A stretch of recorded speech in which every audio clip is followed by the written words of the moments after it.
Okay. Well, welcome, Band of Knowbodys. End of story. You'll find out what it means when, I guess, as we progress. Hello, Ryan. Hello, Mo. Nobody. Ryan, nobody. We're just a bunch of nobodies. Bunch of nobodies. This has been a while. This has been a while. This is not the first episode. This is the first episode everybody's seeing. Kinda. Open to the public. There's some... We're still, getting all the kinks worked out. Took us a while to get started, but we're ready to go. Yeah, there's some unreleased gems that you might see in the future. But yeah, well, the Will Smith follies, we'll call it, right? yeah, if you want to call it that. A lot of Will Smith talk. When we were doing one of our episodes, we just, we call it the smack that ended a career, the career-ending smack. At least for 5 years. Yeah, we harped on it, and it was a really funny episode. And I was happy with it, but the way things are these days, you got to be careful what kind of friends you make and what kind of enemies you make. So we, didn't want to put it out yet, but it's probably our basement tapes, I guess, one day. Anyway, yeah. we're drolling here. Anyway, this is basically the package that we created is just we talk about just about anything that will get the interest of whomever decides to follow us or tune into us. Yeah. It is we do have a website that's coming. It's in the process called bandofknowbodys.com. It's K-N-O-W. No, the W is really important, and we'll get to that when we do. But it's bandofknowbodys.com. And please, we have the YouTube channel going. So by the time you see this, I'm not going to tell you to hit like. I'm not going to tell you to hit follow. But if you watch a few episodes and you do like us, you might want to follow us. And I don't know where that's going to take us, bro. But I'm ready when you are. So yeah, I'm good to go. I mean, if they want to subscribe, it'd be nice, It would be nice, but yeah. I don't like to pull people by the arm. Because I'm, when I'm seeing other YouTube videos, I'm like, yeah, okay, guy, why are you begging me? Why are you begging me right now? I just met you, It's like being too pushy, It's like, hey, hi, follow me. Yeah. I like you. Yeah, you if they like us, they could do what they want and, Yeah, so... all right, what are we talking about today? We got what's the topic? We got a shit ton of topics. The show is not PG-13, okay? Let's get that effing clear. Yes, well, that's a PG-13, It's right? G. It's a G. It's a G-rated show. Okay, so Ryan is showing off his shower ring collection today. Rated G, right? Oh, that's this episode? No, it's not. I thought that was next episode. We're not talking about shower rings. That was a hidden reference to Planes, Trains, and Automobiles. Okay. Remember John Candy? Not really. I haven't seen that movie in quite some time. Well, in that movie, he's like he was selling plastic rings, and they had to hustle for some money. They were stuck in some little one-horse town, and they had to sell money. So he was pawning off shower rings as like jewelry and stuff like that. So yeah, whatever. So this show, you want to announce it or you want me to announce this one? You announce it. It was your idea, fine. right? I'm on the camera. What the heck? It was your idea. Not really. I think these ideas. Big up to Sean. He couldn't make it today. Sean Nobody is part of our crew, and we got more people coming in, which is great. I'm looking forward to that. Yeah, it's gonna be exciting. Yeah, I think we just wasted a lot of time building this up. This show, basically, it's an interesting topic. As Ryan and myself, we're I guess there's a lot of movie buffs out there, but some people are show people. I'm more of a movie person. The way shows have progressed these days, they're movie quality, but they do get carried away, and that'll be one of our other episodes, of course. But this one is basically we're just running through actors that we know of, not necessarily that we're huge fans of, not that we're like totally like, hey, I admire this, I love this, I do admire them, but we just wanted to see what it would be like to just do a batting average for actors, kind of like a sports thing, where you're basically me. What I did was I went, of course, like to thank a website that assisted with the data, RottenTomatoes.com, which there's a love-hate relationship with movie critics and not movie critics, but the fan base. There's a big, gap there. I think a lot of people, there's a sizable amount of people that don't like that. Kind of splits up the critics and the audience rather than just like kind of counting to having one percentage for a movie. Right. It splits it up, which some people are against. I like seeing, you can view Metacritic or you can see IGN or Rotten Tomatoes or what have you, but I like seeing all the different perspectives. But Rotten Tomatoes, I feel like, has a good overall percentage of... They're popular. The website is very easy to navigate through. So anyway, we went by the data in there, or the data. Is it data or data? I think it's personal preference. But yeah, we both used the data from Rotten Tomatoes to divvy up these batting averages. On the audience score. On the audience score. Yeah. So what we did was we literally did like see, there's people out there that don't really know how baseball works, but baseball's big on averages, just like shooting percentages in basketball and all that. I think those are the two stressed sports on averages, right? And football, of course, American football. Yeah, I feel like every sport uses some sort of average, but I feel like baseball is the big one where it's like, he's batting 300, So some people out there might not even know what batting average is. It's basically when you go up to the plate and it's your turn on the offensive side. This is going to bore a lot of Yankee fans right now and Mets fans. But it basically, when you're at bat, when you get the role as an actor, when they land that role, it's not they're totally not in control of how the movie panned out to be at the end. Whoa, we get a little feedback there. Yeah, it's okay. It just comes and goes. Yeah. Yeah. Okay, so I will check into that. We can edit there if you want. So basically, when it's their turn at bat, they have the movie, they have no control over the outcome of the production, the film, the final edit. But if the movie came out with a rotten score, really bad score, unfortunately that gets tallied in to their average. So I did it that way.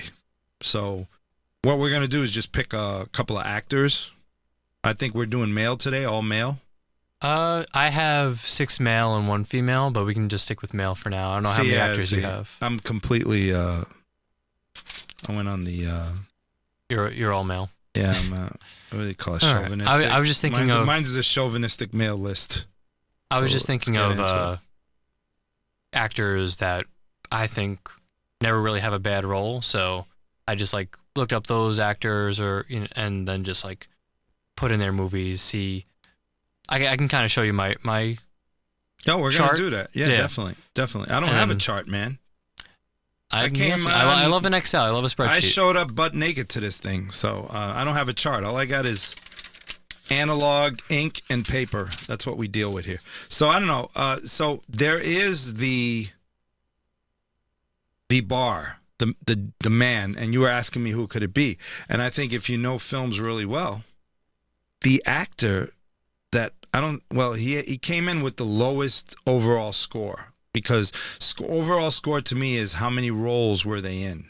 So okay, basically it's like a tally of the audience score percentage votes, and the man to beat, the bar, I don't think anyone will ever touch him. Unfortunately, he's been in the most greatest films of all time. He's been, this. Are you saying De Niro? Is that? No. Pacino? No. John Cazale. Fredo. All right. From The Godfather. Okay, gotcha. He was in 5 films. They all got nominated for Best Picture. There was The Conversation with Hackman. There was Dog Day Afternoon, Deer Hunter, and Godfather 1 and 2. He did 5 films total. And so what I do is, based on the audience score, because Rotten Tomatoes scores, they could get a little shady sometimes. I'll give you a good case in point example. I'm a big Star Wars fan. I don't have anything behind me that's Star Wars, but trust me when I tell you. The Last Jedi was one of the most disappointing movies ever made, if you're a Star Wars fan. For some reason, the critics, that elite group of people gave it a much, much higher score than how the fans truly felt about the film. The fans, I think, gave it, well, let me just look here real quick. I think the fans were like pretty divided over The Last Jedi. Yeah, or some people loved it, some people hated it. Rise of Skywalker is where it was just kind of a drop in episode 9, right? That the final one was just like that was the jump the shark at the end when they decided to ride horses on top of a Star Destroyer. That did it for me. So as you can see, this has actually improved over time. Wait, hold on. I don't know if you need to share my screen here, but you could see that. Yeah. That film was not a 91 to any Star Wars fan. I liked it. I like Last Jedi. Who was the director again? Rian Johnson. He makes the Knives Out movies. He made Brick. The Knives Out movies are great, and I gotta give it to him. His cinematic quality is amazing. His craftsmanship with the camera, unbelievable. I mean, cinematically, The Last Jedi is gorgeous to look at. But we're talking about score here. We're talking about batting averages. We're not. Yeah. I was gonna say what I think about The Last Jedi is that it is a great movie. I really like the story, but as a Star Wars movie, it's not a great Star Wars movie. So right, it's entertaining, it's great, but when it fits into the Skywalker saga, it just it does not fit, in my humble opinion. And honestly, there's not a lot of good Star Wars movies. I mean, let's be honest. You know, a lot of them have tanked. So let's get back to the topic, right? Oh, okay. Yeah, we're kind of drifting here, but the point I was trying to make is audience score, because that's where the fan bases are. To me, that is more of a reflection. And listen, there's a lot of dumbed out theater goers out there too. So guys that think crappy movies are a 90, that might actually be a problem too. So we're both avid fans of the Criterion Collection. So some of these movies score low on audience scores, and they're actually cult favorites on Criterion, and all these movie makers and production people, they love them. So anyway, we took a list. So John Cazale, with a total of, came in at 5 roles total, got a percentile of 93%. Wow. Okay, which is, I think no one could top that. But the only problem with that is he only has 5 entries and a very, very low score. So not a lot of games played, but when he was in the game, and unfortunately, he hit a home run 5 games in a row, but he only played 5 games, which is not a great. It's also career. Terrible because his last film was The Deer Hunter, and he succumbed to cancer. So he was with Meryl Streep at the time, and the industry lost him. I'm pretty sure his average would have fell big time, because I'm looking at other big names here. You'll be surprised. Oh, I'm sure. So how do you want to do this? You want me to go first, or with some actors' names? I think, how about you go first, and then I'll show mine, because mine is a little more of a presentation. Why don't you want to go first? Or you want me to shoot a name at you? I feel like more my names are more modern, like they're like 90s to present day. Yeah, I have a good mix. I did Brando, by the way. Okay. Marlon Brando. Okay. He came in at with 40 entries, 40 roles that he was in. Wow. Now, I counted him. He's 40, only 40. You believe that? Someone as great as Brando. 40 movies that he acted in. This also includes cameos or main roles. It doesn't matter. Believe it or not, he's heralded as one of the greatest actors of our time. And guess what his average came out to? Let me think. I'm going to say 84. See, this is what's so crazy about the audience score rating. But you're doing percentages. You're not doing like a batting average, right? I'm doing, well, actually it would be as bad, because it's how many times he was up at bat as an actor. Yeah. And based on how he did, how the film did, it's a shame, because sometimes films get really, really low scores, but the actors did an amazing job on them.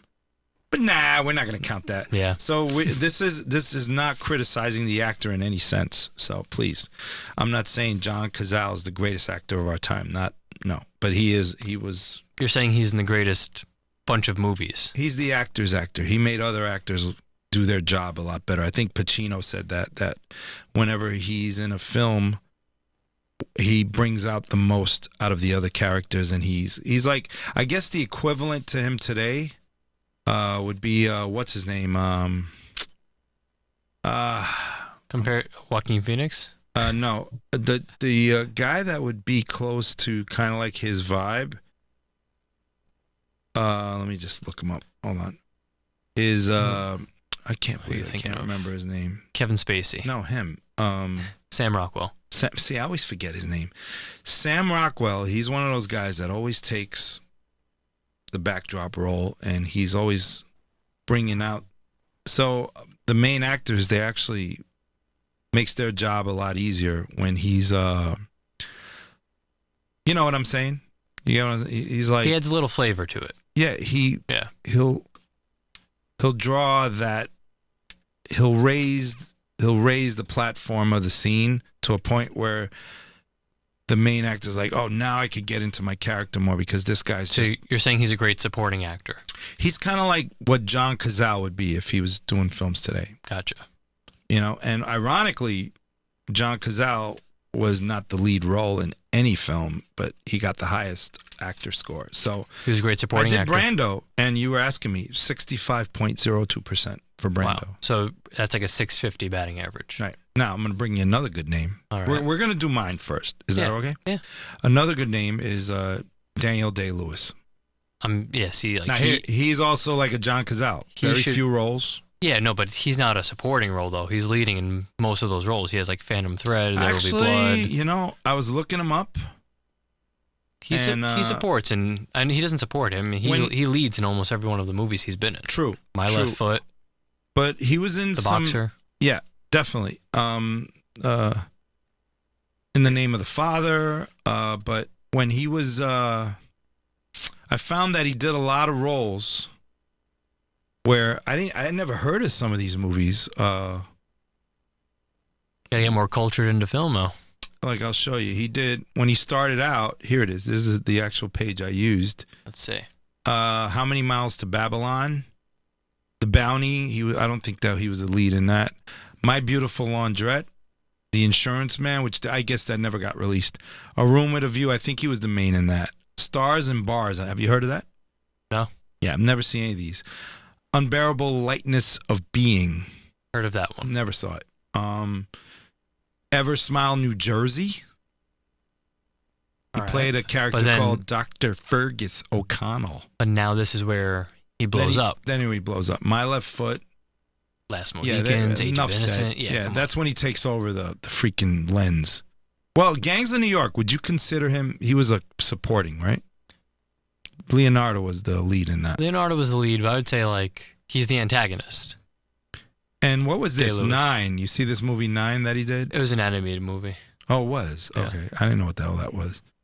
It got shitty score. Access to the James. See, now, okay. So if he's a narrator, that doesn't count. I wouldn't count that. I didn't. When I did these totals. Yeah. So guess what his average came out? 19 roles. Okay, 19 roles. He came in with an overall audience score of 1382. Now, that's got nothing to do. The percentages ranked in total. Okay, 1382 from 19. Okay. Of the percentage scores. So guess what his average came out to be? I wish I was better but at you math can't. than this. It's impossible to guess these. I tried doing a guesstimate before I actually tallied these. Okay, Brando comes in at 65.02%. Daniel Day-Lewis comes in at 72.73%, which is above Brando. So that'd be like a 723 batting average. If we're doing batting averages. Yes. Well, my bad. My bad. You're right. I'm like, my bad. I forgot. But it's percentages, so it's basically the same thing. Yeah, right. You're right. Brando would be a 650. A Cazale would be batting a 930. Wow. And so I brought in... See, I would say games played, that matters, you know? It does. But... Like, that's 5 games compared to 19 games, like... When you're talking about film, that's 4 times the amount of films. I also wanted to follow this up with, for each actor, bring your 5 best movies that person made to the table. And then you could really do a comparison. So if you bring John Cazale in, he'll blow. You got Godfather. It even blows the 5 best movies of all time for some people. Well, you got De Niro in the mix, right? Mm-hmm. I didn't do De Niro, by the way. Neither did I. No. Yeah. And I was thinking more contemporary. Not really contemporary, but like a bit more modern. Oh, I can show you. Yeah, we will. So do you want me to continue or just you want to? Okay. We'll run through your list and we'll run through mine, and then we'll compare the two. All right, so here we go. You want Adam Sandler? I was going to do Adam Sandler. Hi, Adam. I was going to do Adam Sandler, and I love all of his movies, but I know. Are you sure you want me to quote you on that? Most of his movies, I would say 9 out of every 10 I like. Really? Yeah. So I'm a big Adam Sandler fan, but I know critics would probably rank him lower if you're thinking of all his movies. Well, I've actually on my social media circle, I've called him the 1 in 10, the UB40 song. I am a 1 in 10. Okay. So he'll do 10 films, and you like 1 of 10. Yeah, and you want, for argument's sake, this is what I'm talking about: audience score versus critics. Now, this is the flip side of it. Okay. Because Uncut Gems, I loved. Of course. Yes. That's like right. And I gotta actually scroll to find that shit. But here's the diversity here. You see I'll cut this? To your screen.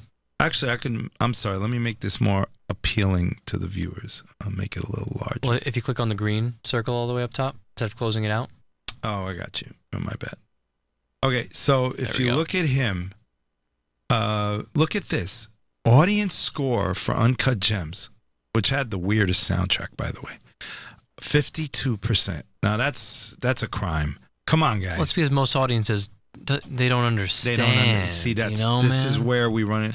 The dumb down. I don't know. Is this the dumbing down? We don't want to mention. We don't want to name call. I'll call this out. That Netflix has it that like in their scripts for new material that they're writing, that you have to like the amount of exposition that you put in is like over the top now because people are looking at their phones whenever they're on Netflix. So like Netflix wants you to write like so people like don't have to watch it. They're more like listening and then looking up occasionally. Oh, right. Yeah.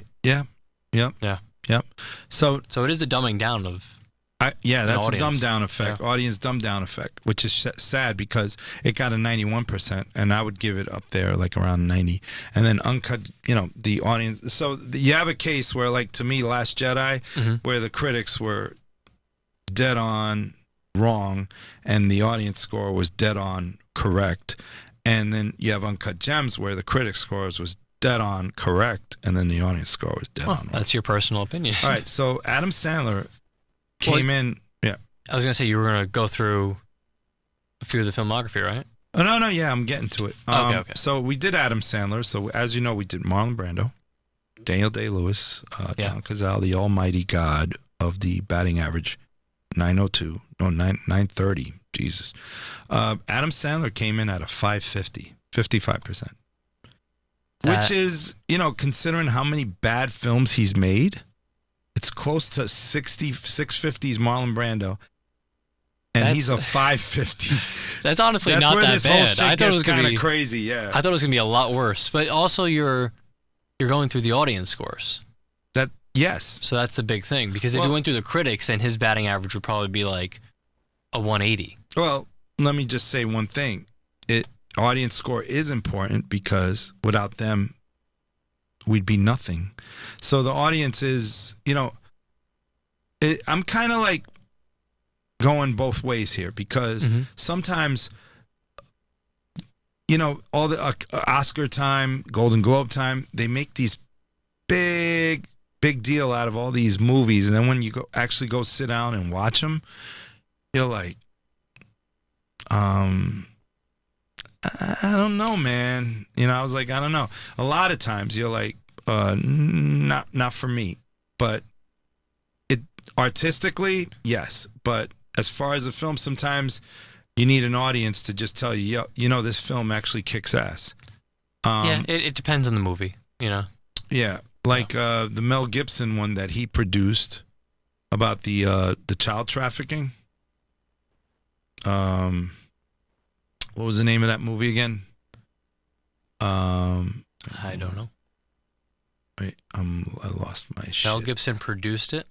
He executive produced it. Okay. That's basically just like giving the money, right? So the try to remember the name. Who's the one that played the guy that played Christ in Last Temptation of Christ? Willem Dafoe. No. Last Temptation of Christ. No, I'm Willem sorry. Dafoe. Passion of the Christ. I don't know. Well, he was in it. Mel Gibson. That was his movie, Passion of the Christ. I know, yeah, 2004. Jim Caviezel. Okay. I don't know if I think I'm saying that right. Yeah, Mel Gibson put up. Oh, Sound of Freedom. Sound of Freedom. That's it. That was a hot topic back 2 or 3 years ago. Yeah. So because that was a big Angel Studios. It's a big a very religious subject material. So it is, but people always make fun of it, and it was like selling out all across the country, which is pretty crazy. Crazy cool. In this honestly, particular film, mm-hmm. See, this is where the critics were totally off. They gave it a 58. 58 compared to a 99 audience score. You see what I mean? That's why I go by audience score, because when I saw this movie, mm-hmm. I couldn't watch it again. I can't. I mean, it was in a good way. When you see the first, I mean, because when you see the first 20 minutes of it, and you know where it's going. When you see the first 20 minutes of it, you're like, I can't watch this. It was good. It was a good movie. The ending got a little Chuck Norrisy, missing in action, but it's a tough film to watch again. When you're watching it the first time, no problemo. It was no 58% for me. It was higher than that. Yeah. So that's why I go by audience score on my calibration of this topic. So I also did Steve McQueen. Okay, that's he's comparable to Brando. It's nice that you did kind of guys from like old Hollywood, or like the new Hollywood movement. But because mine is a bit more, like I said, we'll see it in a few minutes. I can't wait. Yeah. Oh, I did Bill Murray, by the way. Okay, that's cool. So let me round it up. It's taking too long here. So I also did Don Cheadle and Denzel. Wow. And Tom Cruise. Maybe say a few of those for like part 2 of batting averages if we get Sean in here. Yeah, I'm taking too long.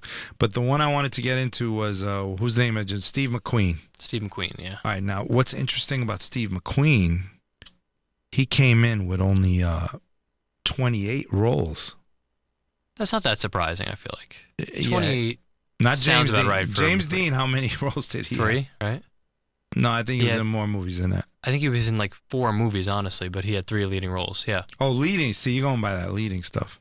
I'm saying he had 3 leading roles, but I think he was only in like maybe 4, maybe 5 movies. But I'm gonna tell you why this is important. The overall, even if you had a sub part in it, is because it kind of shows that you're working your way up to lead. So if you have an actor that started out with supporting, and then he goes to lead, like Daniel Day-Lewis is a stunning example of how somebody that started out like kind of like low key, and then like Leonardo DiCaprio, and then he blew up. There. You're right. Yeah. But James Dean, he like I said, we can look it up, but I think he only had 1 or 2 movies, and then he was a lead in 3 movies before he died. Right. And he died very young. Right. In his 20s, But he had Giant, East of Eden, and The Rebel Without a Cause. Those only 3 movies, basically. Yeah. And they're monumental.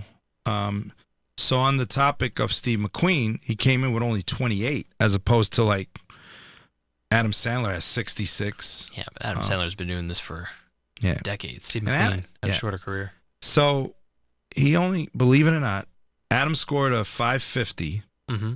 Steve McQueen came in at a 667 batting average. All right, 2 out of 3. Which is pretty damn high on this scale. So as you see, the John Cazale at 930, no one's going to touch that. No one. No. But he only had the fewest amount of roles. Yeah. But who else did I talk? I did Al Pacino, by the way.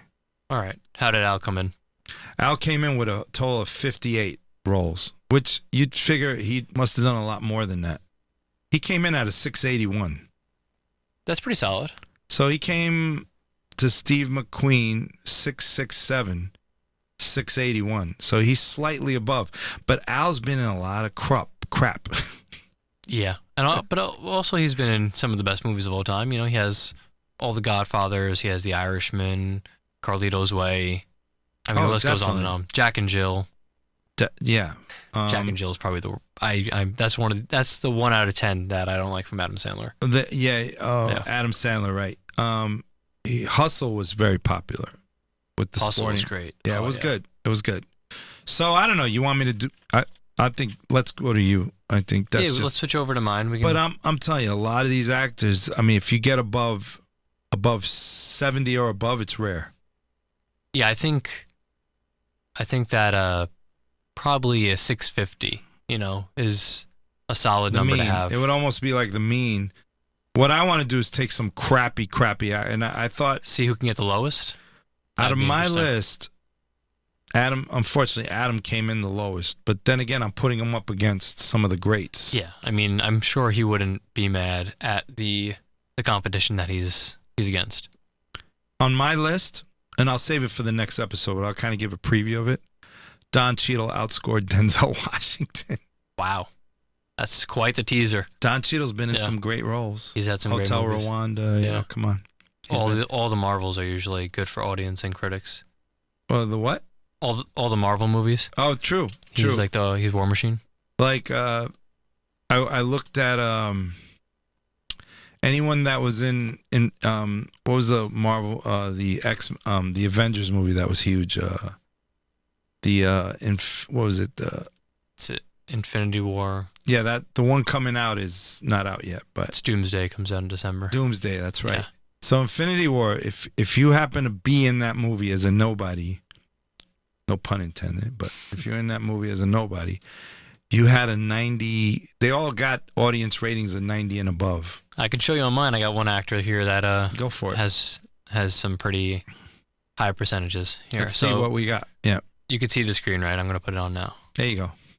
All right. So here we have 7 actors. We're not going to tease from one by one. This is just a little spreadsheet that I made here. Oh, you did Chalamet.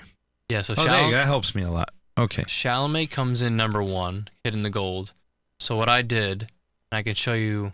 Now was let me see something here. Was Chalamet in any rotten films? He was in 1. So if you look here, the summer one, Hot Summer Nights. Yep. Yep.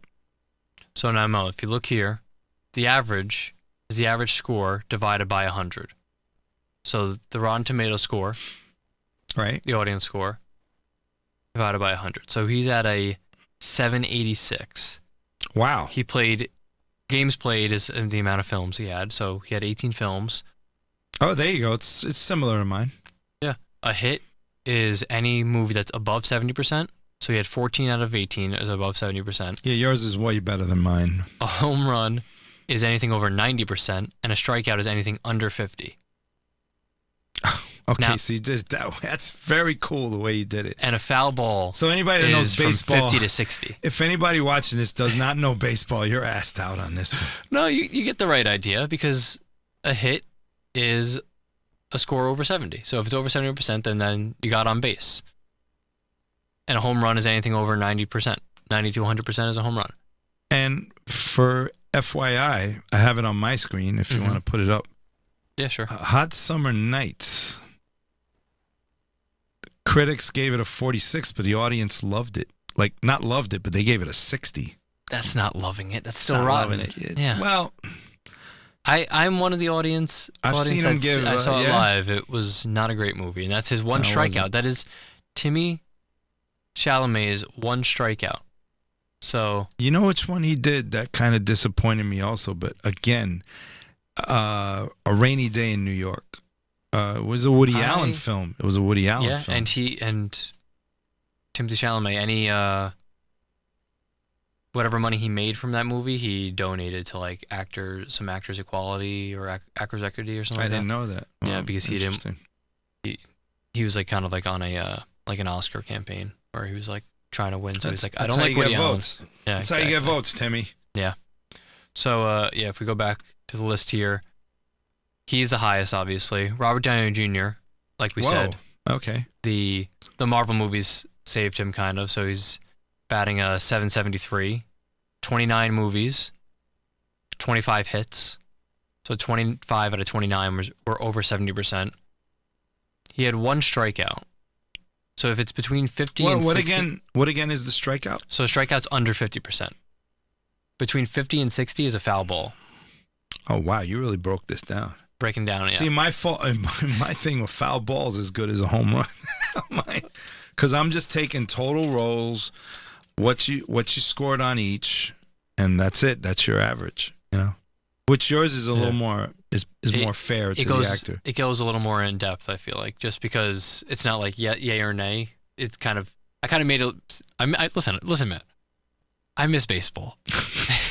It's here in a few weeks, and I was just hungry to get some stats in there. So okay, well, it's around the corner. And so I was just thinking of any day now. But I was just thinking of actors recently that I feel like never miss, like John C. Reilly. Oh, well, it says there you go for him. Now, sorry to interrupt, but John C. Reilly is a good example of someone that has always been a supporting actor, right? Mm-hmm. More or less, yeah. I think has he been in the lead in anything? Yeah, Walk Hard, the Dewey Cox story. Yeah, that's a fantastic movie. Yeah, okay, my bad, but he's like more of a supporting actor kind of guy. Yeah, typically he's kind of lifting people up, like a Sam Rockwell, like you said, or Sam Rockwell, right? Yeah.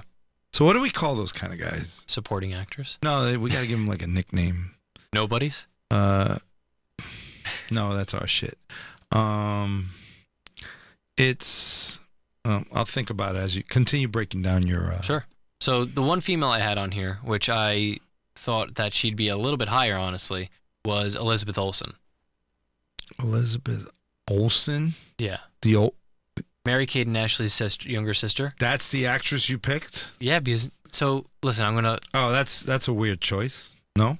She's in a bunch of great movies, I thought. But Hallmark classics? No, I'll show... I have another slide. What has she been in, man? I have another slide I could show you. Haven't seen But she's shit. been in 19 movies where we count as a game played, and then 11 hits and 5 strikeouts. So she had the worst average. I got to pull her up because... I'm going to go down here. I have this whole stat thing here. Where is she? Can I not include her? Wait, hold on, dude.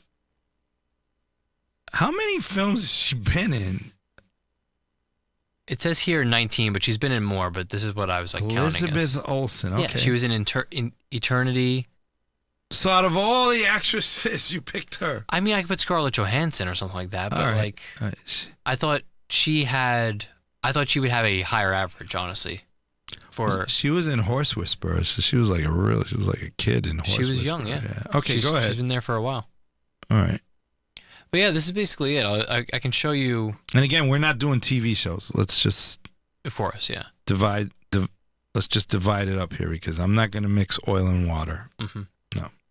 But yeah, I had Timmy Chalamet was number 1 with 786. So he had the highest score. Yeah. Okay. Robert Downey Jr. 773. DiCaprio 762. He was in 28 films. So according to this, Chalamet beats out DiCaprio. DiCaprio, which is... Yeah. Would you consider DiCaprio right now, is he... would you say he's the... for his age group, I don't want to bring up legends, but would you say he's the top? For his age group, I would say. The A-list of A-lists? Yeah, for sure. Yeah, he really? Yeah. Okay. Who else would you put in that? Actually, I didn't total him out, but what'd you get for DiCaprio? For DiCaprio, it was 762. And Timmy Chalamet was 786, so it was just a 0.02 difference. So mine's average out in the 6s, yours average up in the 7s, which is close. Yeah. Okay. Did you see Eternity, by the way? Did you see the movie Eternity? I haven't, but it looked great. I'm seeing it creep up. It's got Miles Teller in it. It looks great, yeah. Okay. I haven't seen it yet, but I will watch it any day now. Also, some little accolades here. The highest single score was Timmy Chalamet. He had a 96 for Complete Unknown, the Bob Dylan movie. Now, see, that was an audience score? Yeah. Are you sure? Wait, Complete Unknown? for a complete unknown. Yeah. Look here. Because that was one of those audience films. Score was 96, and then Doom was 95. Yeah, see, that's what intrigues me because it got an 82, and when I saw it, I thought it was good, but I didn't think I'd want to give 95, it. Okay. Yeah, it's a big difference here. Not that big actually, but no, I mean that's. I feel like most movies should be kind of like that, you know, where it's like critics were a little more tough on it than the audience, but it's more or less the same. That's, I think, a good standout for a movie.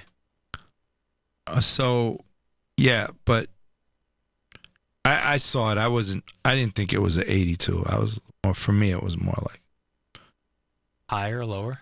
Lower. Really? Yeah. Oh wow, I really enjoyed it. I thought it was a pretty good start of the Dylan trilogy. I'm not gonna knock it. It was good, but yeah, I would probably have given it like, if you want to do that whole out of 100%. Well, I think me and you are huge. Like, we're big on Letterboxd. Yeah. And once you announce what Letterboxd is, let's maybe do a plug for Letterboxd. I think Letterboxd is enough plugs for.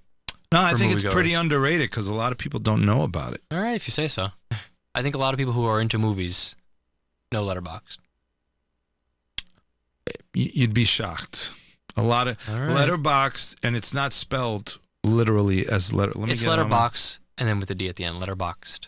Yeah, let me put it on my screen so people at least see what it looks like. I think a lot of people know what Letterboxd is. I'm telling you, this is what it looks like. And in case you don't know, well, maybe it's your demographic's different than mine. I'm older than you, so. It's this right here. Yeah, but if we're talking about film fans kind of know what Right, Letterboxd but I'm saying for the general public because everybody watches films. This is an amazing app. It's called Letterboxd. You should add it. It's kind of like a social media where everyone logs in every film that they've watched and they write reviews on it, and it's great. And then what you do is you make friends on it. So if your friend's watching a film, he'll give it his own rating, or him or her or whatever. Wow, Wuthering Heights got a half. Those are recent reviews. Oof. And nothing could compare to Olivier's Wuthering Heights. Back in the day. No. And that was made like, oh my God, it was like 1940 or something. Yeah, really old. So it's an amazing, you put it on your phone, and then every time you watch a movie, you rate it. So Ryan and I, we're big on Letter. We always go back to back whenever we chill. We always go back and forth. Like, hey, what'd you give this? What'd I give that? Mm-hmm. And we always go according to that. That's our go-to app, Letterboxd. So that's a free plug from Band of Knowbodys. So yeah, go on. Let's continue more here. Yeah, I feel like we kind of hit most of the points here, but I was gonna say Elizabeth Olsen sadly got like the lowest score for a single movie. I guess like a single season. It says here. But that was for Very Good Girls, which is 22%, which is pretty rough. Oh, then wow. Most games played, Philip Seymour Hoffman, I put in there. He had 34 games. Philip Seymour Hoffman. Mm-hmm. I met him. Oh, really? Yeah. Where was that? Really nice guy. Yeah, it was a power outage, and he needed a light, and I gave him a lighter. Very cool. Because where I was working, we sold stuff, and I knew who he was, and I didn't even say anything to him. I kept my cool, man. I was like, holy shit. He had a baby. Nice. I think he had a baby stroller with him. Okay. That might be his son, who's now an actor too. Real nice. I didn't blow. Like, I was like, I was like, yo, it's a blackout, man. We're in New York. I'm not going to get starstruck or, get all tied up. Hey, man, will you sign this for me? But he was a really nice guy. Nice. Just didn't really engage with him. But then when I found out later, he's one of those guys you would never know. He was very like nonchalant, kind down of the chain with with that stuff. That's pretty cool. I've had friends on it. Not good. Yeah. Okay, so yeah, that's basically it. I feel like I have Tom Hardy in here too, but Tom Hardy. He was a 722, 17 hits, 3 home runs, so 3 movies over 90% on Rotten Tomato. So we need to expand on this. We got to do another show on this. Yeah, for sure. But then I also have here just like the list and what was considered a home run, what was considered a strikeout. I think we should put that on the website. We do have a website too. All right. I can kind of expand this too. That's amazing. Oh my God. So I think I'm gonna have to follow your template and then come back when we do it next time. Part 2. Sounds good. I did it my shitty old man way. It's better because then the audience can see kind of like the stats, you know? Yeah. I mean, but you know, I bet you number for number, like if I compare my percentage to yours. Mm-hmm. So like if we have 2 of the same actors and I tally it. Yeah. I want to see how my system is comparable to your system. If it comes out insanely close, then that's crazy. That'd be pretty crazy, yeah. I'm curious how that would turn out. Yeah. So to see how that like a guy like Adam Sandler, if you make like 3 really, really good movies out of 10 bad ones, you'd have a decent shot at, you know, unless you get like a audience score of like 10, then you're screwed. That'd be more like a like an actual batting average. You'd probably be like a 300. Yeah. Yeah. Well, I did it that way. It came out before the audience score. Right, but it came out relatively higher. Like I didn't do critics batting average, which maybe we could try that next time. Yeah. Okay. We'll see how that goes. So that's it. We're trying to cut these close. We'll move on to the next topic. Will it go to that? Are we? You're not going to cut the episode? Like that's the end? No, you can whatever you want to say. Well, we have a website. bandofknowbodys.com. And that's in production. So it's KNOWBODYS. We'll get to that, the meaning of that. People ask, you know, what is a nobody? That's the whole premise of the show is, you know, everybody, you get treated like a nobody day to day, but when people start talking to you and they realize where you've been and how much you know, that you're just a nobody, but you know stuff. That's what the KNOW is for. All right. You're a body that knows, and there's a lot of us out there, and we're like those quiet little guys that are in the back that know their shit, and that's what the whole gist of the show is. Nobodies. Gotcha. There you go. There we go. And no.